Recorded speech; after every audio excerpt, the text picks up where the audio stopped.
Nih, insyaallah.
Siapa nih?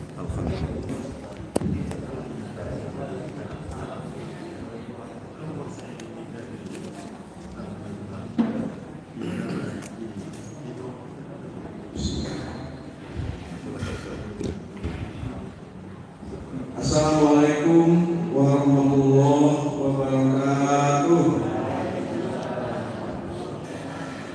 Alhamdulillahirabbil alamin wa bihi nasta'inu umurud dunya wad din wassalatu wassalamu ala asyrofil anbiya'i wal mursalin wa ala alihi wa sahbihi ajmain. Ilahi anta maksudi wa ridhoka maksudi a'ini muhabbataka wa ma'rifatan. Yang saya hormati dan sama-sama kita cintai juga kita Haji Maulana Faizin MA, yang saya hormati bapak-bapak, ibu-ibu, jemaah Masjidul Iman dan sekitarnya. Pertama-tama marilah kita panjatkan puji syukur kepada Allah SWT atas perkenannya jualan kita pada pagi hari ini, masih berikan kesempatan, kesehatan sehingga kita bisa melaksanakan sholat subuh berjamaah di Masjid Nurul Iman ini dalam keadaan sehat walafiat. Dan selanjutnya kita akan melaksanakan taklim dengan materi fikih yang insya Allah akan kita terima dari guru kita Maulana Faizin MA. Salawat dan salam semoga tetap tercurah pada junjungan kita Nabi Muhammad Sallallahu Alaihi Wasallam. Bapak Ibu hadirin sekalian, seperti biasa pada minggu keempat kita akan mendapatkan materi fikih. Sehubungan dengan itu, saya minta kepada kita semua bisa memperhatikan dengan seksama sehingga apa yang disampaikan dapat sepenuhnya kita terima dengan baik. Terutama kepada ibu-ibu saya yang saya cintai, jangan ngobrol, ya, ngobrol berarti percuma kita datang hadir di tempat ini. Sekali lagi, tujuan mereka semua. Serasa itu pengantar dari saya, dan untuk itu marilah kita buka pertemuan ini dengan mengucap basmalah, Bismillahirrahmanirrahim. Dan untuk waktu kami persilakan guru dan kita untuk menyampaikan. Setelah itu ada mungkin tanya jawab seputar materi ataupun hal lainnya.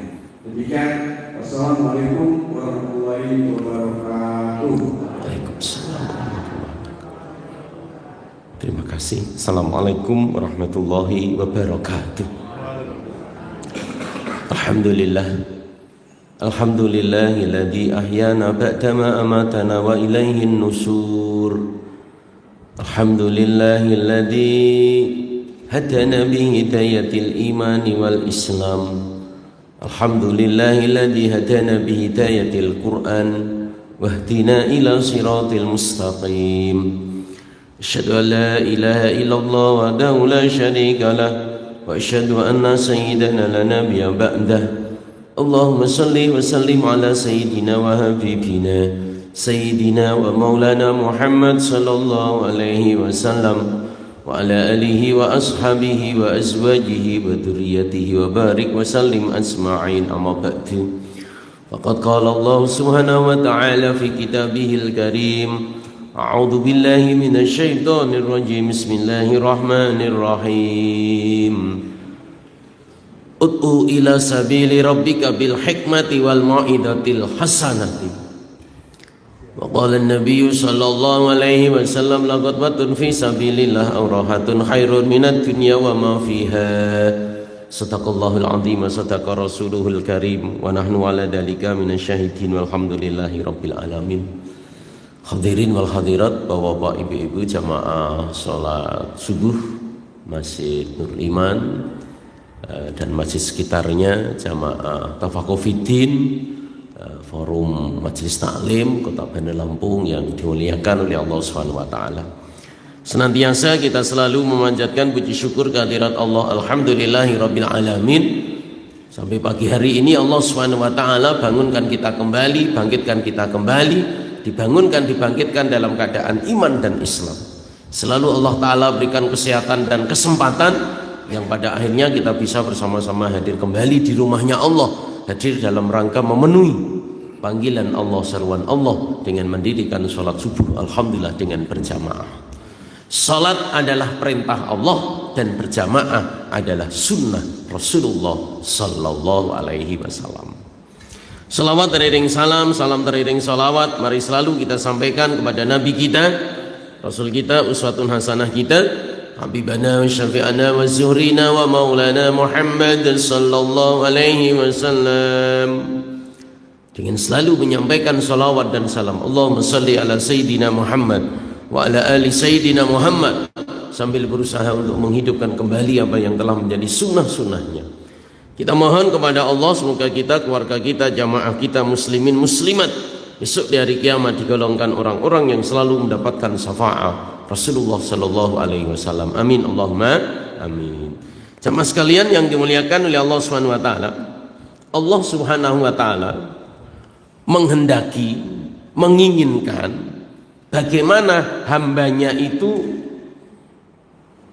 mendapatkan kebahagiaan dunia, kebahagiaan akhirat, yang pada akhirnya Allah Subhanahu wa taala utus para nabi, para rasul ya untuk menyampaikan kepada umat manusia, menyeru kepada umat manusia, yaitu jalan yang benar, jalan yang lurus. Karena manusia itu mempunyai pandangan masing-masing untuk mendapatkan yaitu kebahagiaan dunia ataupun kebahagiaan akhirat. Maka Allah Subhanahu wa taala berikan kepada para nabi dan para rasul untuk menyampaikan kepada umatnya yang namanya agama. Agama dalam kajian Islam, agama yang diturunkan dari langit itu hanya ada 4.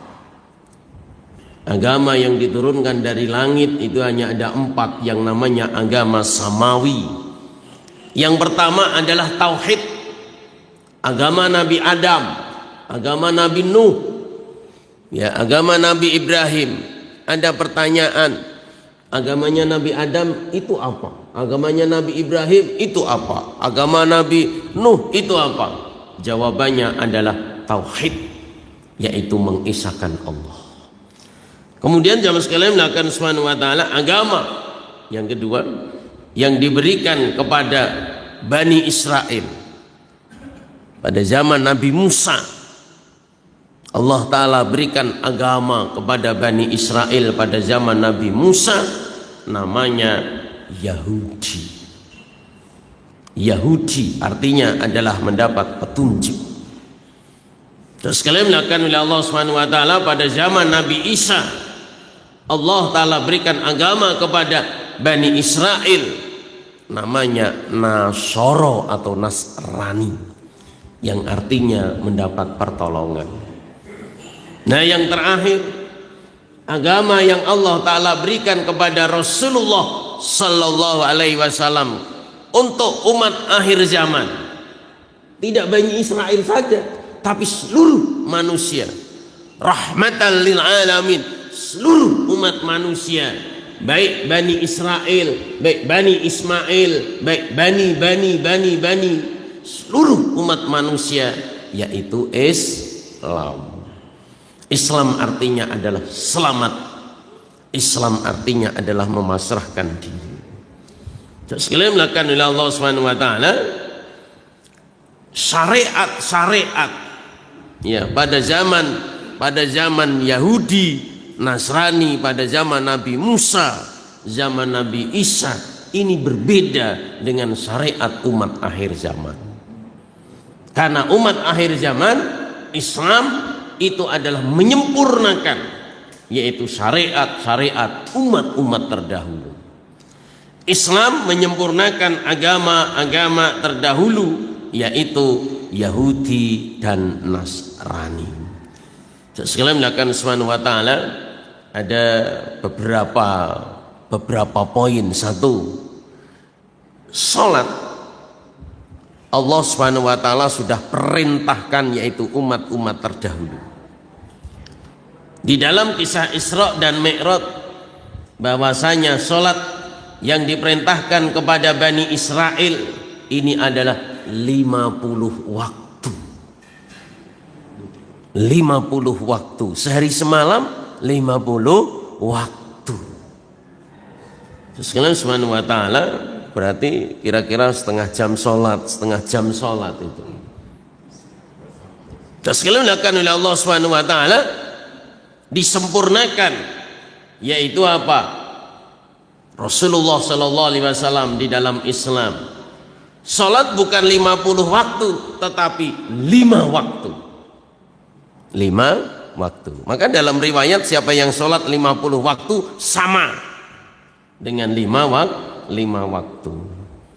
Sekalian melakukan Subhanahu wa taala, para alim ulama menjelaskan, umat akhir zaman diperintahkan sholat 5 waktu aja banyak yang nggak sholat, apalagi 50 waktu. Ini yang pertama. Yang kedua, puasa. Bani Israel diperintahkan puasa bukan 1 bulan Ramadan, tetapi 4 bulan berturut-turut, dimulai daripada bulan Rajab, Sya'ban, Ramadan, Syawal.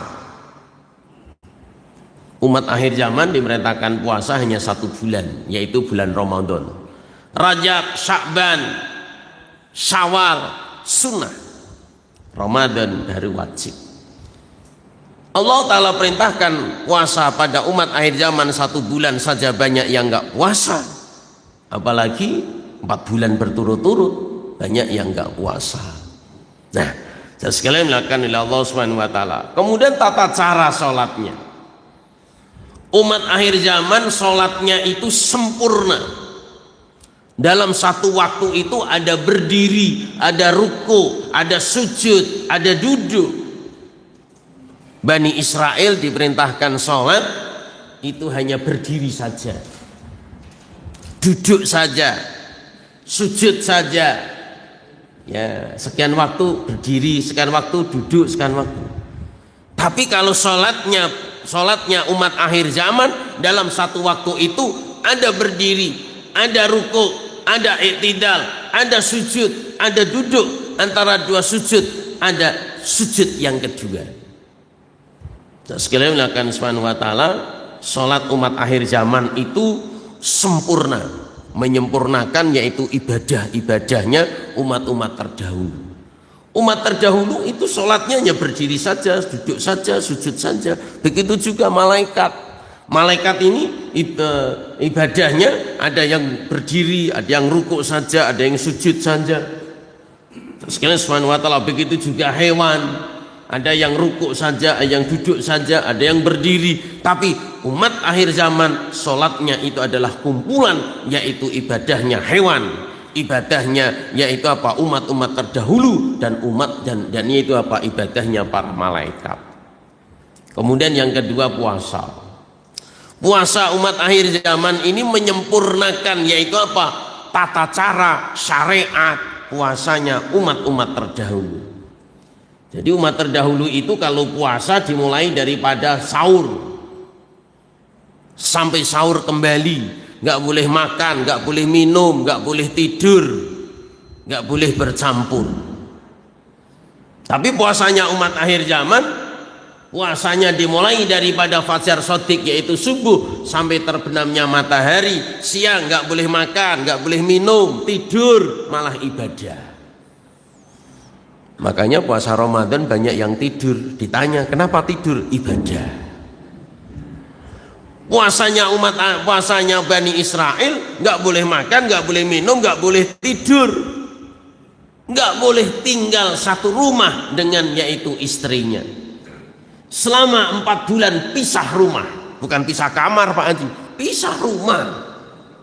Tapi kalau umat akhir zaman siang nggak boleh makan, nggak boleh minum, nggak boleh tidur, nggak boleh makan, nggak boleh minum, boleh tidur, nggak boleh yaitu apa? Bercampur. Dan di malam diperbolehkan. Nah ini terus sekalian melakukan oleh Allah Subhanahu wa taala. Jadi syariat umat akhir zaman itu adalah menyempurnakan yaitu syariat umat-umat terdahulu. Kemudian jamaah sekalian melakukan oleh Allah Subhanahu wa taala cara bertobat.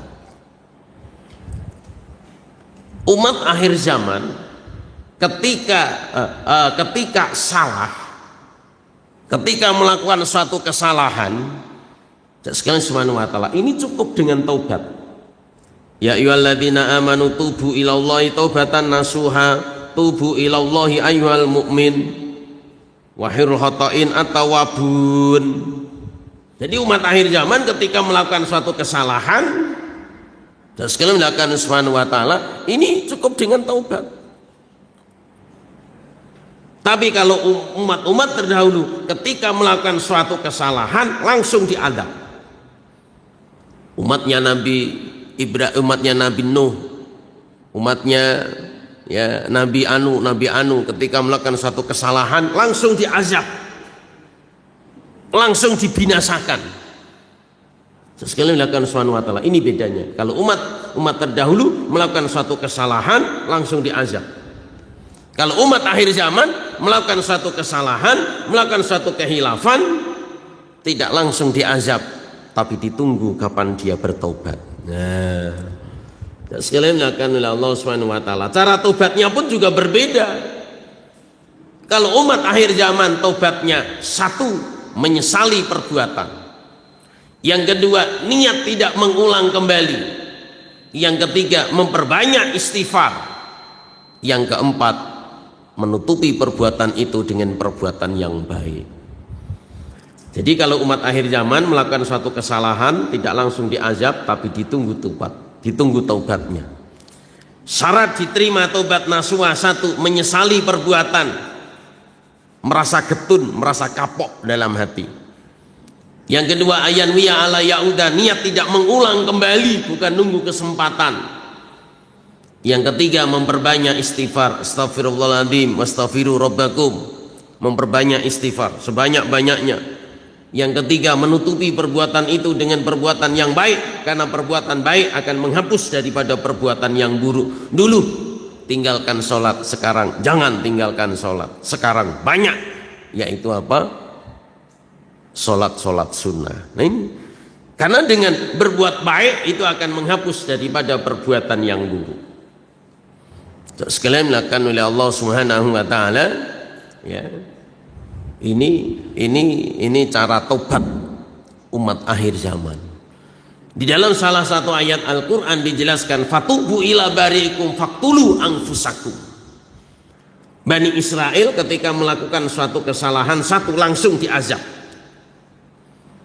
Dan yang kedua, sekalian melakukan oleh Allah Subhanahu wa taala, Bani Israel ketika melakukan suatu kesalahan dalam ayat yang lain, ini Allah Subhanahu wa taala yaitu diperintahkan untuk dibunuh. Jadi taubatnya Bani Israel, sekalian dilakukan Subhanahu wa taala, bukan menyesali perbuatannya, tidak mengulang kembali, menutupi perbuatan itu dengan perbuatan yang baik, memperbanyak istighfar, tapi taubatnya Bani Israel itu adalah dibunuh. Ya, sekalian dilakukan oleh Allah Subhanahu wa taala. Yang kedua, para alim ulama tafsir menjelaskan taubatnya pertama dibunuh, dan yang kedua yaitu apa? Yang bersalah ya itu saling bunuh-bunuhan. Yang benar membunuh yang salah. Yang pertama dibunuh. Yang kedua yang sama-sama salah itu apa? Saling bunuh-bunuhan sampai mati. Ini taubatnya yaitu apa? Bani Israil. Yang ketiga, nah ini yang ketiga, ini kontroversial Pak Anji. Bunuh diri, wallahu a'lam. Nah, ini penjelasan semua para alim ulama, yang tahu hanya Allah. Jamaah sekalian yang dimuliakan oleh Allah Subhanahu wa taala, sekarang mengerucut. Bani Israel ketika tangannya kena najis, ya, Bani Israel ketika tangannya kena najis, contoh yaitu apa? Menyentuh anjing dan babi, bukan dibasuh 7 kali, salah satunya dengan tanah atau debu, tapi dipotong. Iya, jadi Bani Israel ketika tangannya ini kena najis, kakinya kena najis Pak Haji, seperti yaitu apa? Najis besar, ya, nginjek yaitu apa? Kotoran itu, anjing dan babi itu. Kalau syariatnya umat akhir zaman ini kan dibasuh 7 kali Pak Haji, salah satunya dicampur dengan debu. Ini kan syariat umat akhir zaman. Tapi kalau syariatnya Bani Israel, ketika jarinya itu kena najis, bukan dibasuh 7 kali, salah satunya dengan tanah ataupun debu, tetapi dipotong. Iya, kena lagi, potong lagi Pak Haji. Nyentuh lagi, potong lagi, nyentuh lagi, potong lagi. Jadi kalau 10 kali nyentuh, habis jari-jarinya Pak. Ini syariat syariat yaitu apa? Bani Israel. Nah kalau umat akhir zaman, tiap nyentuh anjing dan babi dipotong, berarti habis nanti. Tangannya habis, kakinya habis. Ini berat Pak. Syariat Bani Israel itu berat. Syariat umat akhir zaman menyempurnakan, yaitu dibasuh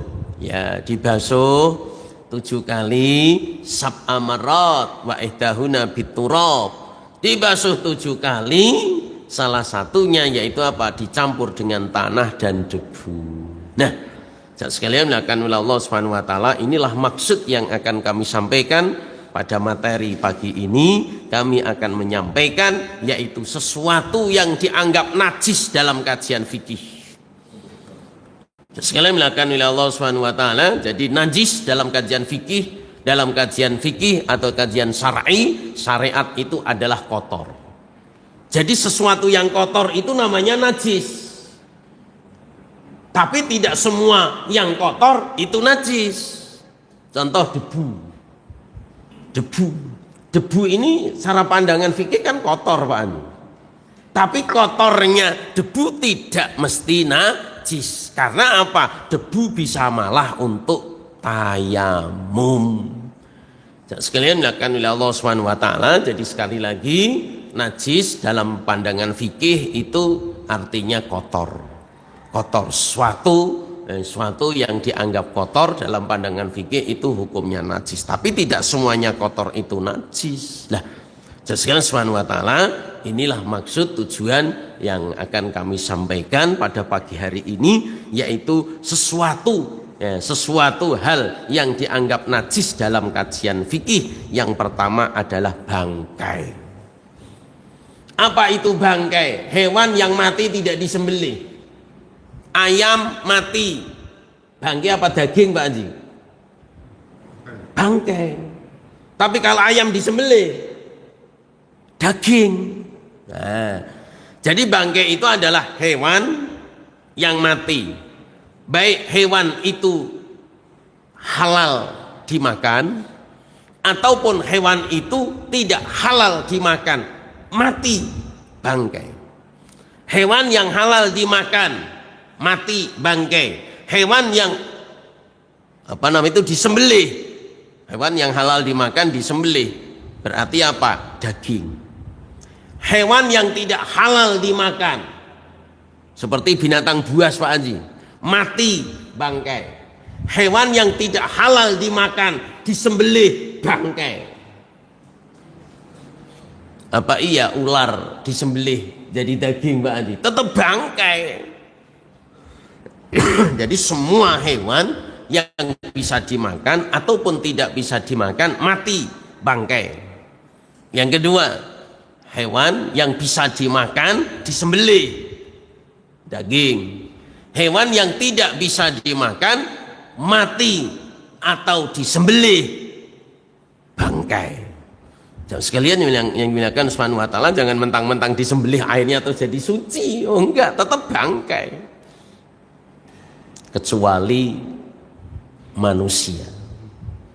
Jangan sekalian dimuliakan Subhanahu wa taala, kalau manusia mati itu bangkai terus najis, nanti siapa yang memandikan Pak Haji? Siapa yang memandikan, mengkafankan? Walaqad karramna bani Adam. Allah Ta'ala memuliakan kepada anak Adam. Anak Adam meninggal suci. Ya kalau najis, aduh, nanti siapa yang mulosoro nanti? Siapa yang mulasarakan? Jamaah sekalian yang dimuliakan oleh Allah Subhanahu wa taala. Dan yang kedua, itu adalah hewan yang hidup di air. Hewan yang hidup di air Pak Haji. Apa itu? Ikan, baik ikan laut ataupun yaitu apa? Ikan yang hidup di daratan, seperti ikan mas, ikan ikan tawar, ikan laut. Dan sekalian dilakukan oleh Allah Subhanahu wa taala, jadi ikan bangkainya aja halal. Jadi ikan nggak perlu disembelih. Ya, jadi sekalian dilakukan Subhanahu wa taala, kita lihat di TV Pak Haji, terdampar ikan paus. Paus. Bukan yang ke Jakarta kemarin, bukan. Itu kan bukan ikan paus kalau itu mah. Iya. Terdampar ikan paus di pantai Pak Haji. Bagaimana dalam kajian fikih Pak Haji? Dipendam atau yaitu apa? Diambil dagingnya, dibagi-bagi. Sekarang dilakukan Subhanahu wa taala dalam kajian fikih, ya. Dalam kajian fikih sekarang Subhanahu wa taala semua jenis ikan. Madhab Imam Syafi'i semua jenis ikan halal. Ada gurita Pak Andi, cumi-cumi, rajungan, kuda laut. Terus apa lagi Pak Haji? Pokoknya yang hidup di air. Madhab Imam Syafi'i halal. Anjing laut walaupun toh hidup di laut halal. Kuda Nil di laut kan halal. Mau di laut kok. Madhab Imam Syafi'i. Jadi semua yang hidup di air, ya semua bentuknya itu halal. Madhab Imam Syafi'i. Kalau madhab imam lain seperti madhab Imam Hanafi, yang halal itu yang berbentuk ikan. Yang boleh itu yang berbentuk ikan, ya seperti ikan tongkol, seperti apa namanya itu ikan lele, seperti ikan layang, pokoknya yang semua jenis ikan. Nah, ada belut, ada cumi-cumi, ada rajungan, ada kuda laut, ada, nah, pokoknya yang berbentuk ikan halal. Tapi kalau yang selain berbentuk ikan tidak haram tapi makruh. Makanya orang India, orang Pakistan, orang Bangladesh, orang Irak sebagian yang bermadhab Imam Hanafi itu mereka nggak mau makan itu.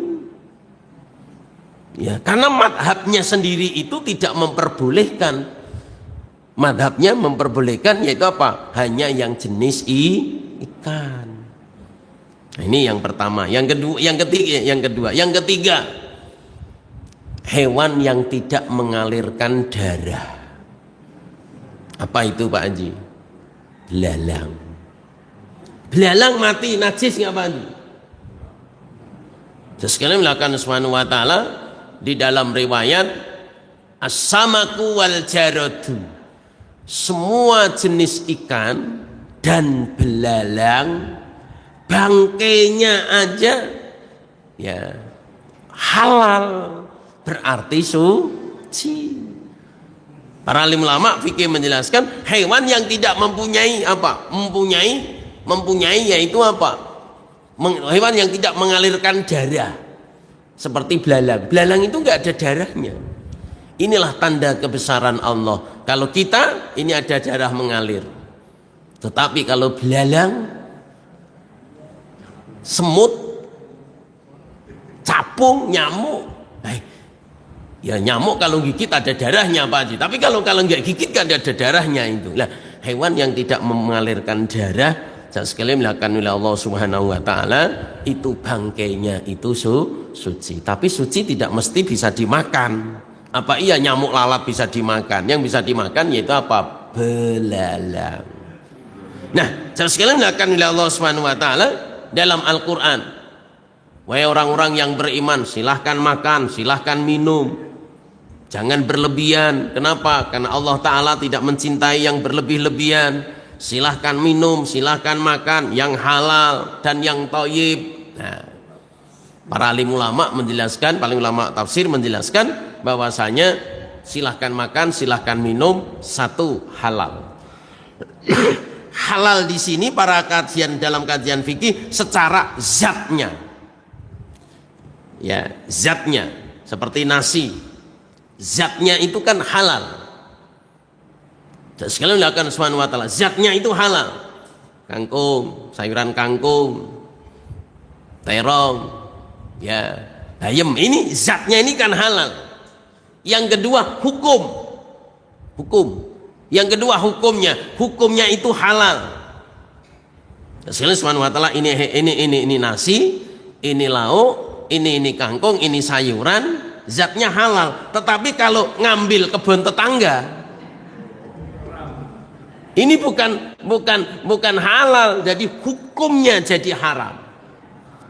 Ataupun Pak Haji ngambil di pasar nggak bayar, nah ini hukumnya jadi haram. Jadi zatnya juga halal, hukumnya juga halal.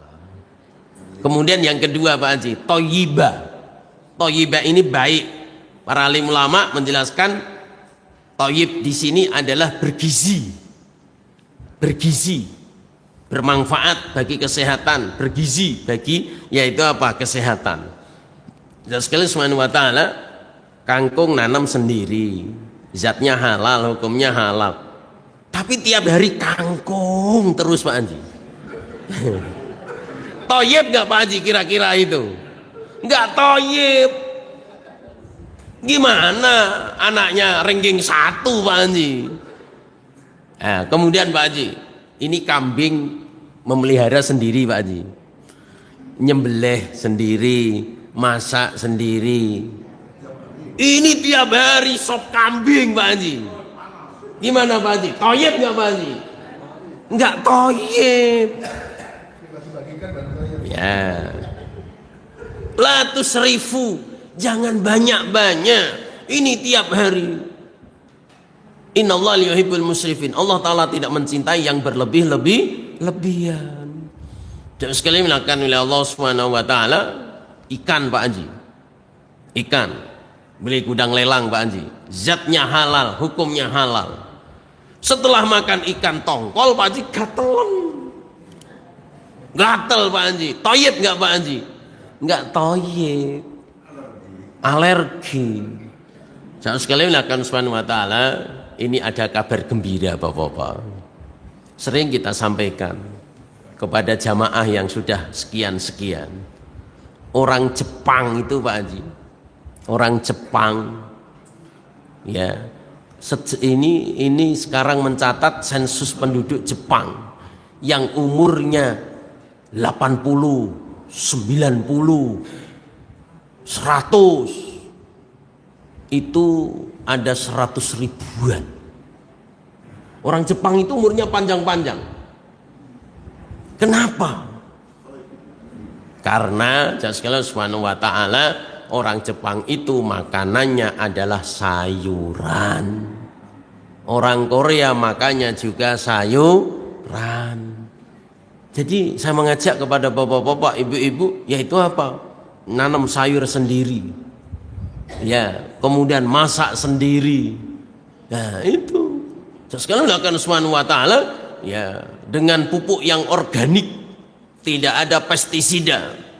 Kita ini juga makan sayur, tapi kan sayurannya semprot semua, obat semua. Makanya umur orang Indonesia pendek-pendek.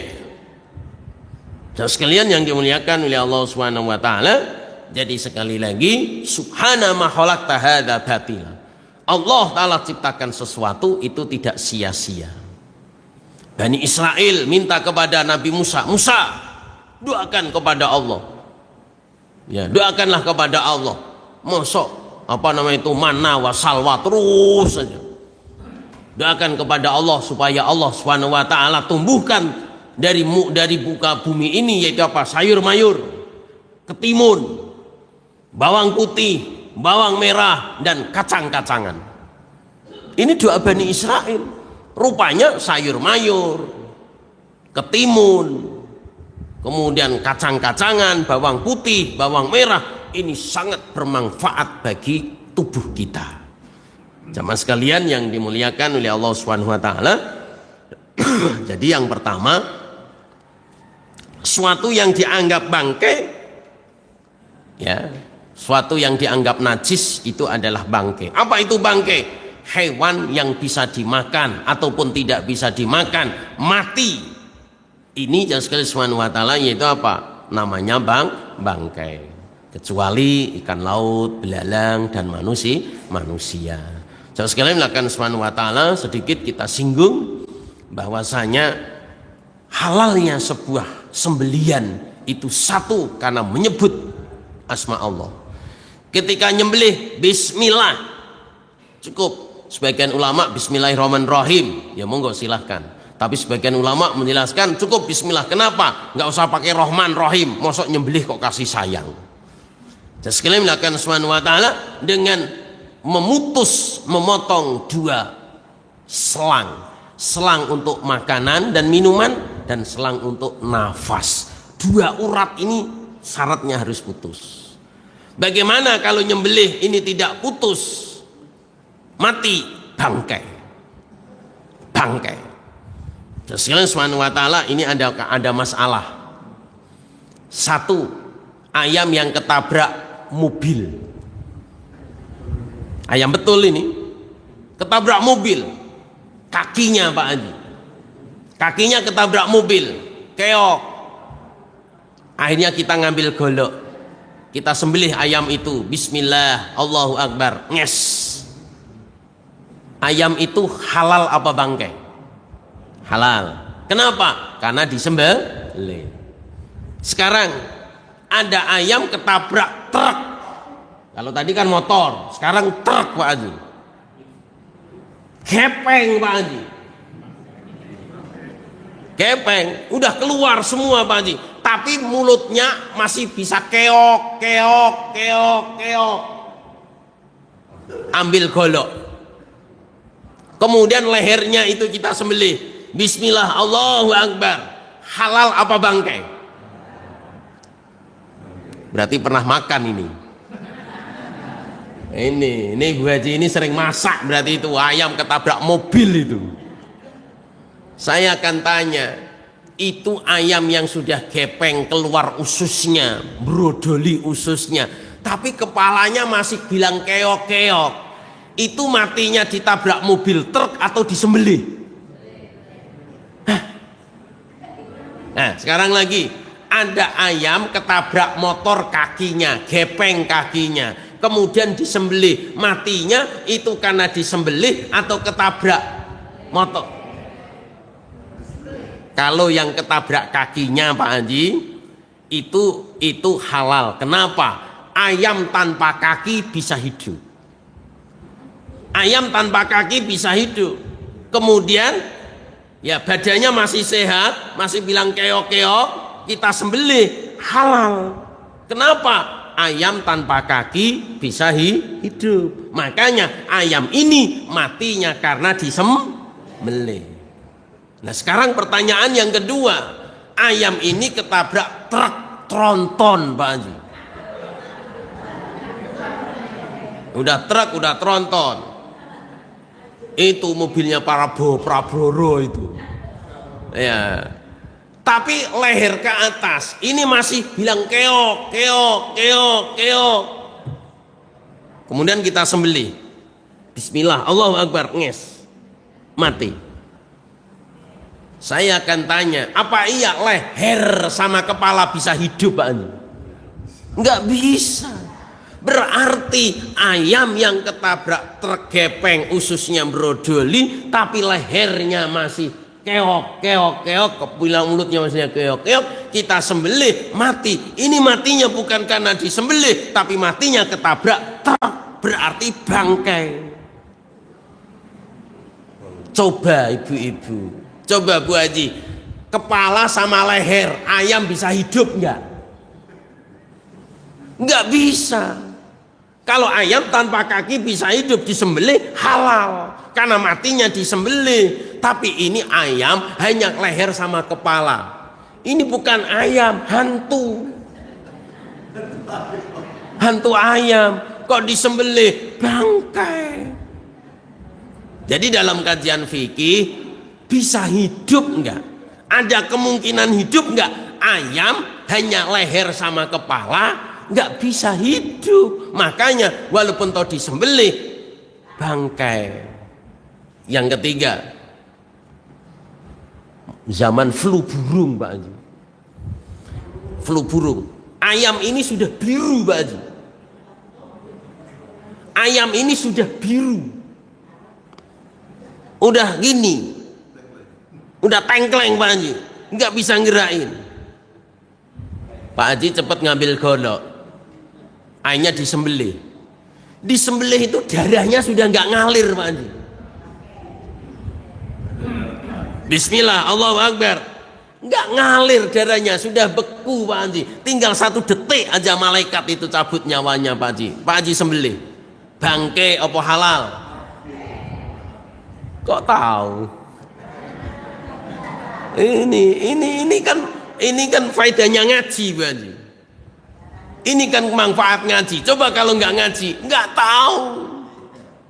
Nah sekarang di pasar Bu, ada orang nyembelih ayam, masukin tong, nges, masukin tong, nggak baca bismillah. Apa yang disembelih itu, apa lehernya, apa kepalanya, langsung masukin tong. Ini halal apa bangke Bu? Bangke.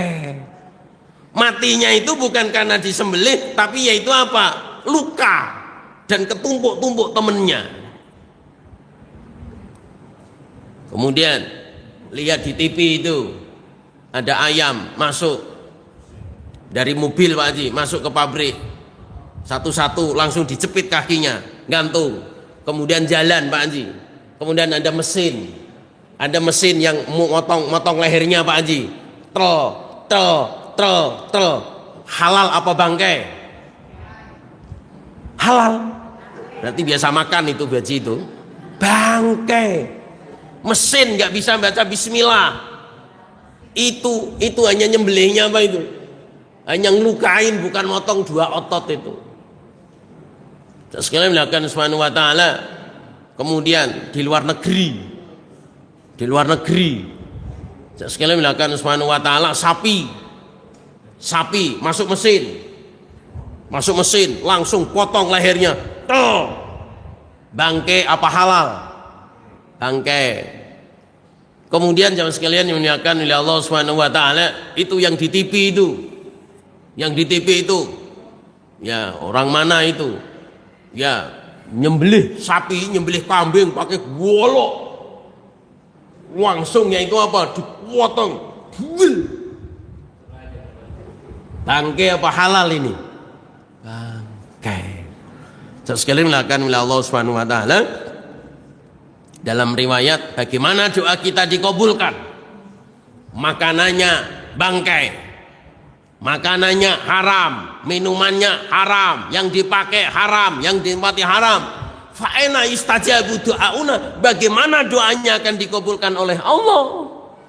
Makanya jangan sekalian melakukan oleh Allah Subhanahu wa taala, saya mengajak kepada kita semua, mari jaga hati-hati.